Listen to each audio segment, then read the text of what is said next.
Hello everyone, my name is DS Sir. You are watching my YouTube channel. Today I am going to tell you about definite article the.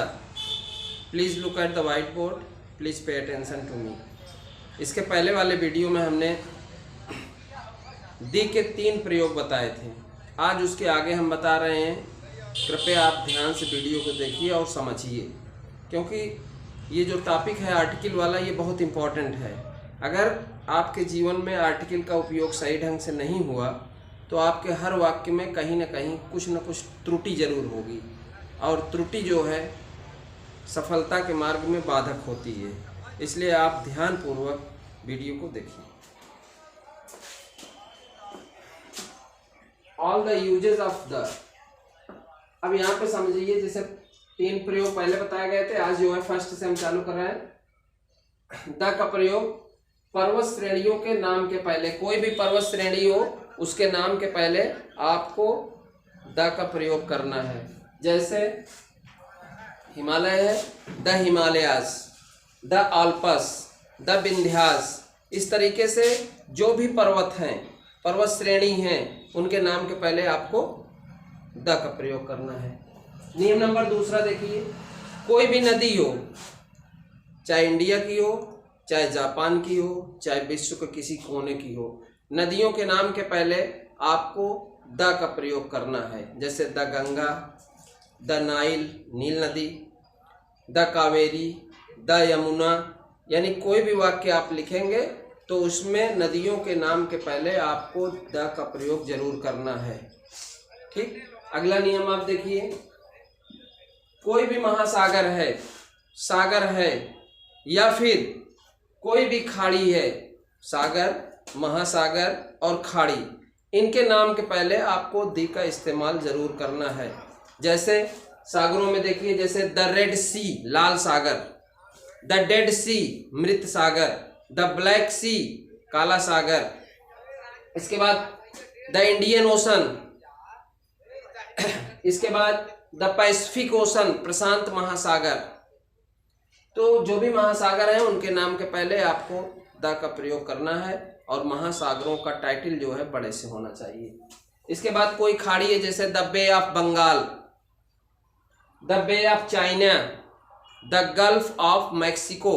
तो इस तरीके से जो भी खाड़ियां हैं उनके नाम के पहले हमेशा हमेशा आपको द का प्रयोग करना है। अगर आप इस प्रयोग को समझ रहे हैं तो आपके वाक्य में आसानी होगी, आपका वाक्य बिल्कुल क्लियर होगा। जैसे यहाँ पे द का प्रयोग, जो चौथा नंबर प्रयोग आज हमने बताया, इसमें द का प्रयोग सभी दिशाओं के नाम के पहले होता है। जैसे the east, the west, the north, the south, जितनी भी दिशाएं हैं, अगर दिशाओं के साथ प्लेस का वर्णन हो तब आपको द का प्रयोग नहीं करना है। जैसे हमने कहा the sun rises in the east, सूरज किधर निकलता है? पूरब में निकलता है। तो ईस्ट जो शब्द था, द ईस्ट आया, तो द ईस्ट का मतलब पूरब दिशा को बोध कर रहा है। दिशा को अगर आप बोध कराना चाहते हैं तो आपको द का प्रयोग करना पड़ेगा। The sun sets in the west, सूरज पश्चिम में डूबता है। तो द सन, तो वो बताए थे हेवनली बॉडी है, इसलिए सन के पहले तो द का प्रयोग होगा, क्योंकि ये जो है दुनिया में क्या है? इकलौता है। ऐसी चीज के आगे तो द का प्रयोग होना ही है। The earth, the sun, the moon. तो उसी तरीके दिशाओं के नाम के पहले आपको द का प्रयोग करना है, मगर दिशा के बाद अगर स्थान हो, जैसे वेस्ट बंगाल, जैसे हमने कहा I live in West Bengal, मैं पश्चिमी बंगाल में रहता हूँ। तो वेस्ट बंगाल, वेस्ट तो दिशा है मगर बंगाल इससे जो है प्लेस है, तो वेस्ट बंगाल के पहले आपको द का प्रयोग नहीं करना है। इसके बाद देखिए, द का प्रयोग सभी धार्मिक ग्रंथों के पहले होता है। कोई भी धार्मिक ग्रंथ हो, रामायण है तो उसके पहले द रामायण, गीता है तो द गीता, बाइबिल है तो द बाइबिल। आप उनके नाम को बड़े अक्षर से लिखेंगे और उसके पहले द का प्रयोग करेंगे। जैसे हमने कहा the Ramayana was written by Tulsidas. Ramayana किसके द्वारा लिखी गई है? तुलसीदास के द्वारा लिखी गई। तो ये जो पैसिव वॉइस का मैंने वाक्य बोला है, तो रामायण के पहले मैंने द लगाया। The Gita was written by Ved Vyas. The Paradise Lost was written by John Milton. इस तरह से हम कोई भी पुस्तक का नाम लिखते हैं तो उसके पहले हमको द लगाना जरूरी है। क्लियर? इसके बाद देखिए नाउन प्लस नाउन, अगर दो नाउन एक बार आता है, नाउन प्लस नाउन, नाउन और नाउन का कॉम्बिनेशन होता है, तो ऐसी स्थिति में जो ऑफ है, ऑफ के पहले जो नाउन है यानी फर्स्ट नाउन के पहले आपको द का प्रयोग करना है।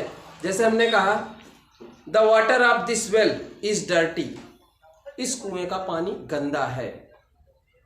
The girls of my school are educated, मेरे स्कूल की लड़कियां पढ़ी लिखी हैं।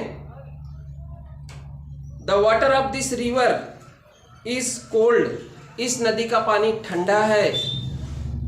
तो इस तरह से आप किसी चीज को पार्टिकुलर करेंगे, उस पे जो है फोकस डालेंगे, तो उस नियम से भी और इस नियम से भी पहले नाउन ऑफ नाउन, तो पहले नाउन के पहले आपने दी का प्रयोग किया।